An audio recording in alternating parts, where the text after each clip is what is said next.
Welcome, everybody, to WFHR's 2025 Spring Candidate Spotlight. We are going to be interviewing some of our local candidates in this hour here. We'll be talking about the election coming up April 1st. I want to encourage everybody to bookmark, if you haven't done so already, myvotewi.gov, myvotewi.gov. We begin our series with the Town of Rome Chairperson. We have him with us, Carl Hasdal. Carl, good to have you with us. Thanks for being here. Thank you. Thanks for inviting me. Carl, I have a handful of questions that I'll be asking your fellow candidates. But for you, right out the gate, want to get to know you a little bit. Tell us a little about yourself and where you're from. Originally from Illinois. Don't hold that against me, please. But Same. Went from there to Minnesota, and we've been in the area here at Rome for about 35 years. Been retired for about the last 10, and we built our house about 10 years ago, and started getting involved in some of the local politics a while back, and just been enjoying some of it and trying to make the best things happen for the town of Rome. So, Carl, why did you decide to run for office? I was a chairman prior. I lost election 2 years ago by 7 votes, but we were looking for change in our town, and we saw changes happening. I don't know if you're familiar with it, but our town has grown, especially financially. It's grown exponentially. And I felt we needed to put some things in place to control it so things weren't getting out of hand as they were at the point. What qualifies you? What in your background makes you believe that you would be an effective chairperson? I've been a manager basically for 45 years. I have degrees in finance, MBA in finance, and I've been able to apply that basically coming into the politics part of it here. Mm-hmm. What I saw, I've been on several boards, the CDA, Rome Water. Right now I'm still chairman of the Tri-Lakes Management District, and I've used my finance background to help us move forward with these things. And to be honest with you, getting on some of these boards, it was all good old boy stuff, and it's just, you got to do what's best for the people. How do you feel your previous jobs that you mentioned there have prepared you for doing this? Observing what's been happening in the town of Rome, financially, it's exploded as far as valuations. We've gone from $500 million $500 million, a few years ago in valuation for the town to well over $1 billion, $1.4 billion right now. Same with the Tri-Lakes Management District. We went from about $500 million, now we're over $1 billion ourselves just in the Tri-Lake District. So it needs control. You got to have somebody that understands finances, understands governmental. I bring in people that are helpful because I don't know everything, but try and bring in folks that do. Tri-Lakes Management, for instance, we have lake issues, and we brought in an engineering firm to help us solve the problem because we're not experts. So town, I do the same thing with the town, bring in the people that know what they're doing, not necessarily consultants per se, but experts in the fields that we need help in. Carl, how do you plan to involve residents in the decision-making process in town? That's a big one. We need communication in there. What's been happening in the last couple of years has been you find things coming up in the agenda for things that you kind of a surprise, like they were going to close the transfer site, which is a big issue, and that went out to social media and it just exploded, and they didn't do it. But we need better communication out there and more transparency. But the communication thing is, I'd like to talk to the residents and say, what works for you. We've got several options right now. We used to have next to the last page on the City Times, it was a whole section on Rome. That's gone. I did have a chairman's section in there. I would talk about things every, once a month. We're looking for other things. We have a marquee, we have email, we have other forums, Facebook. But we know we're not reaching everybody. The average age there is 63. Some of the folks don't even have computers still, but we got to talk to the folks. What's best to get in touch with them on things. What do you feel, and you've touched on this a little bit, but what do you feel are some of the biggest, if not the biggest, challenges facing your fellow Rome residents? When the couple chairmen before me, Phil McLaughlin, when he was on the board, they brought in a town administrator, and I thought that was an excellent idea. The first fellow came in, did a good job, and then we had Jamie Gibbard in after that, and she did a wonderful job. She took care of things. Right now, we don't have a full-time town administrator, so that's the biggest thing right off the bat. We need a town administrator, and folks I've talked on the board and others, they agree we need a town administrator, somebody that can handle things day-to-day operations of the town. That's one of the biggest things. The other one is the transfer site, get that resolved. We have wake boat issues. There's a lot of outstanding issues we have to work on. If elected, what are some of the things you hope to do with your with these issues? What are some of the things you hope to accomplish? Well, we'll involve the residents as best we can. The other big one right now is a solar farm. They're putting, they've contracted for 2,000 acres in the town. We don't have any say in the matter. The NextEra has had 2 meetings with the residents, and in both of them it was not a feedback. It was just, here's what it is, live with it. That's not acceptable. Our board just threw their hands up and said, well, there's nothing we can do. The PSC has control. Well, there's always something you can do. You start getting meetings with the PSC, you start getting grassroots going. I spent some time this week with some folks up in Wausau, and they gave me several other ideas. I'm not going to say about it right now, but several other things we can do to help slow it or stop the progress. Carl, just a couple more questions for you. Survey after survey, poll after poll, we are seeing more and more American citizens around the country, let alone here in Wisconsin, are just tired of divisiveness, are just tired of the inner bickering and some of these things. Not everybody's going to vote for you. Not everybody may agree with some things you say. How do you plan on working with that, working with the other side, if you will, of the aisle?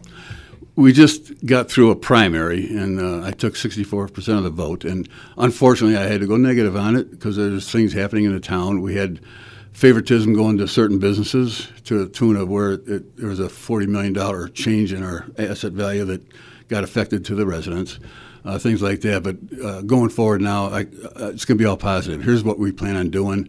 I've met with a couple other folks that are running as supervisors, and we came up with an ABC list. Here's the A's got to be done right now, B's and C's, and then anything else with the residents got in mind. Let's look, hear what you got to say, and let's see what we can work out. Carl, any final statements? I enjoy the town. It's a great community. We've got a lot of great people there. There's a lot of good clubs. There's a lot of good organizations. But we do want to control our growth. We know we have a comprehensive plan that was due in 2026. I actually started it early in 2021, seeing the stuff that was happening. One thing I do want to talk to the residents about is when the TID comes due for the Sam Valley, that's going to be a huge influx of tax revenue, and I want to make sure we handle it properly. Do we do tax reductions? Do we? It's going to be about $586,000. $586,000 coming into just in the town of Rome.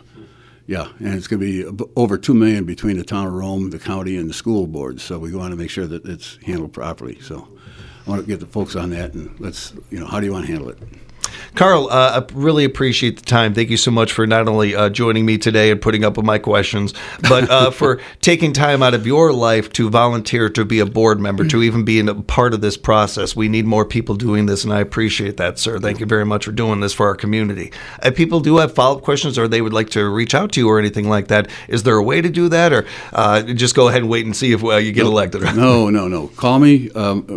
My number is 612-751-4779. Go to my website. VoteHasdal.org, and I've got a lot of information on there. It's a lot of the old one from the primary, but I'll be changing in more positive things, what we're looking forward to do. So email, phone, whatever it takes, get a hold of me. Appreciate the time, Carl. Thank you again. Thank you. I want to remind everybody the election is coming up April 1st. Make sure to check box everything that you need so that you can get out there and vote and help democracy ring. Go to myvotewi.gov, myvotewi.gov, and be listening for more of the WFHR 2025 Spring Candidate Spotlight. Welcome, everybody, to WFHR's 2025 Spring Candidate Spotlight. This is where we are taking time to get to know our candidates and talk with all of you, as WFHR has done for 80-plus years. We will ask our candidate the same questions we did as fellow candidates. We will also give them 10 minutes of time and keep things moving with no follow-up questions so that everybody has the same amount of questions. I do want to take the moment to remind everybody to go to myvote.wi.gov, myvote.wi.gov. Get on over there, make sure you're registered and all ready to go and vote. And we have with us in studio right now, Town of Rome Chairperson candidate Phil McLaughlin. Thank you, Phil. I apologize. Thank you. My last name's Malouf. You can mess it up all you want. Phil, thank you for the time and thank you for joining us today. Can you tell us a little bit about yourself? Yes. I retired in mid-2019 from Adams County. I was the Adams County zoning director for 20 years. I've lived in Rome since 1998. I was the Town of Rome board chair for a decade from 2007 to 2017. A lot of people are going to remember me, I think, and hopefully good.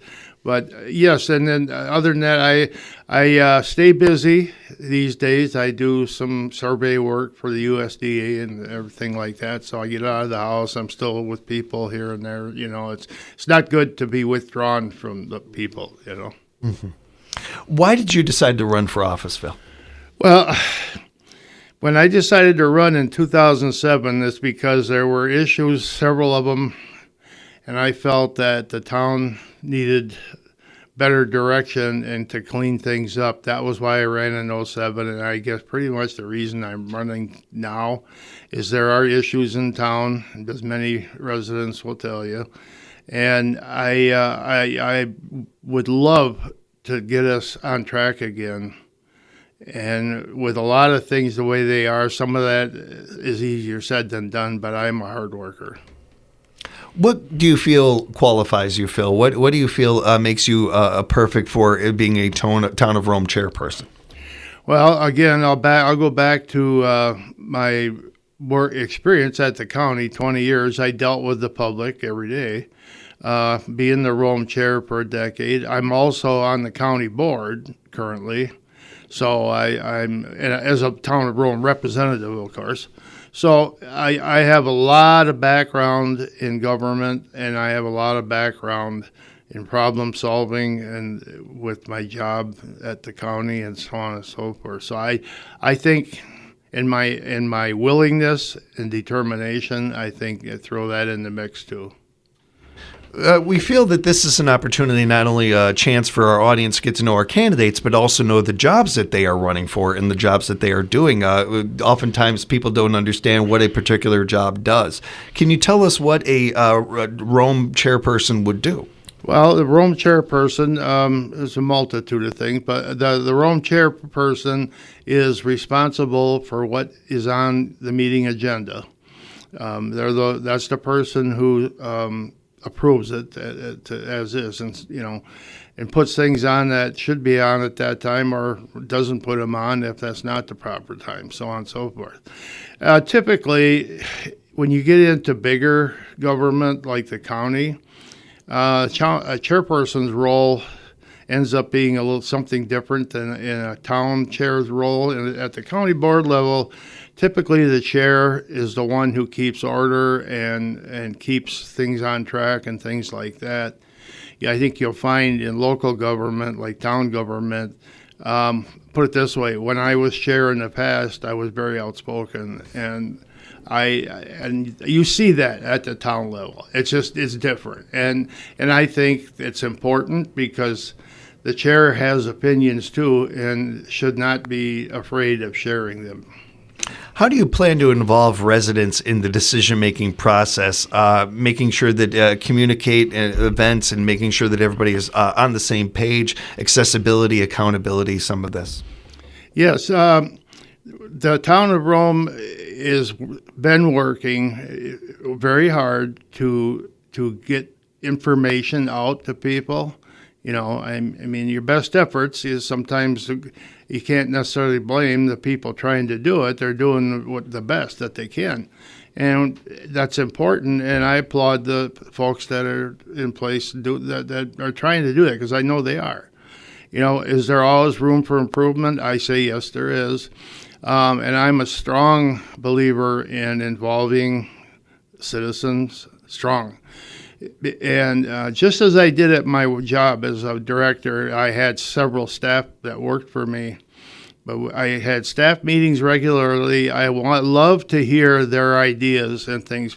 5, 6 heads are better than one. And I'm here to tell you that over the years when I was chair, I learned our Rome residents have a wealth of knowledge, a lot of it that it could be utilized, and I think it needs to be tapped in further.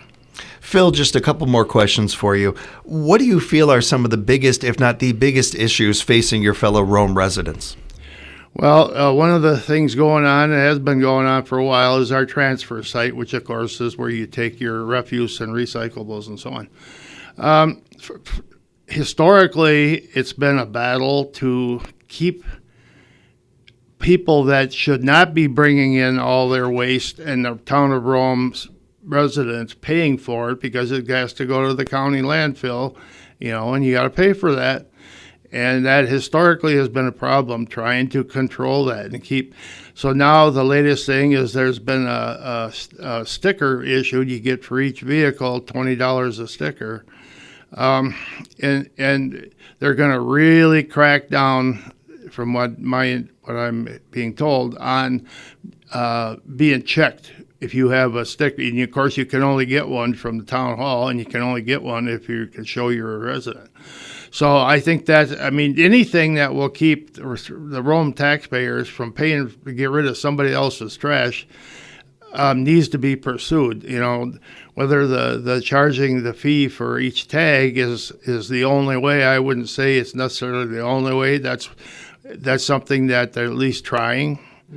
So, and anyway, the goal is to keep, like I said, keep Rome taxpayers from paying for everybody else. And that's, the solar farm is an issue, been going on, of course, and I'm not exactly sure where that is in this point in time. I will say this: if I had been in office, I believe I would have handled it different. The laws are, that local government really can't do anything. I mean, I know the laws, but if anybody remembers, the CAFO proposed in Saratoga some years back.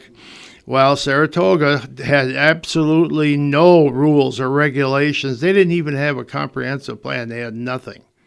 They had nothing to fight off anything. Mm-hmm.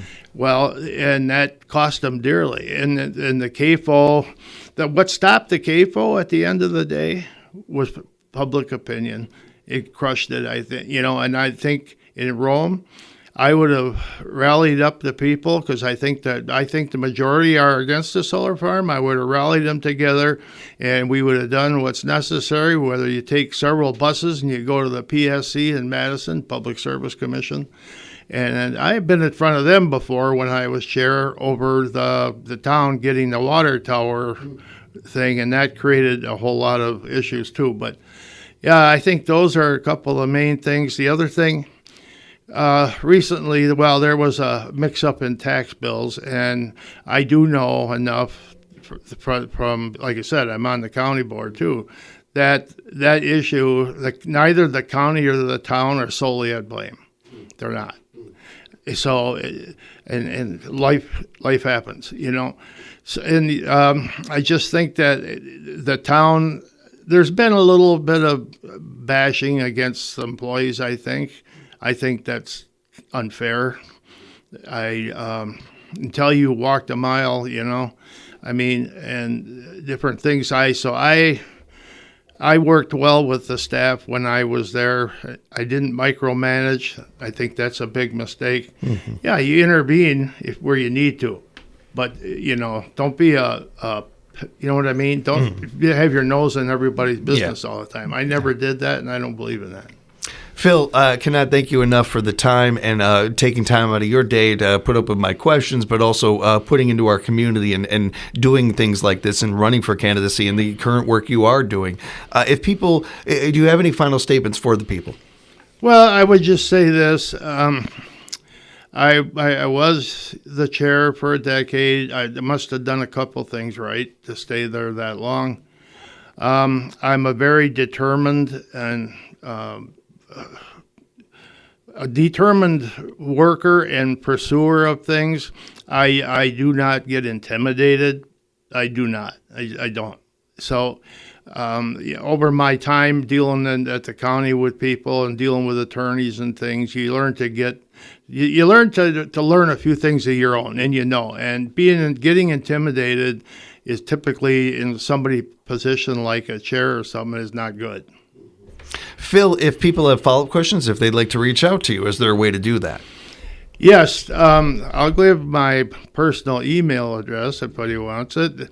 That is P for Philip, and then my last name, so PMCLAUGHLIN 36 @gmail.com. And I'd be happy to hear from anybody. And my phone number is 715-751-9392. That's a cell, 715-751-9392. Thank you again, Phil. Really do appreciate the time. Thanks for joining us. Good luck with everything. Thank you. And we'll have more candidate interviews for you as part of the 2025 Spring Candidate Spotlight here at WFHR. Once again, encourage you to go to myvote.wi.gov. Make sure you are registered and all ready to go for the election coming up April 1st.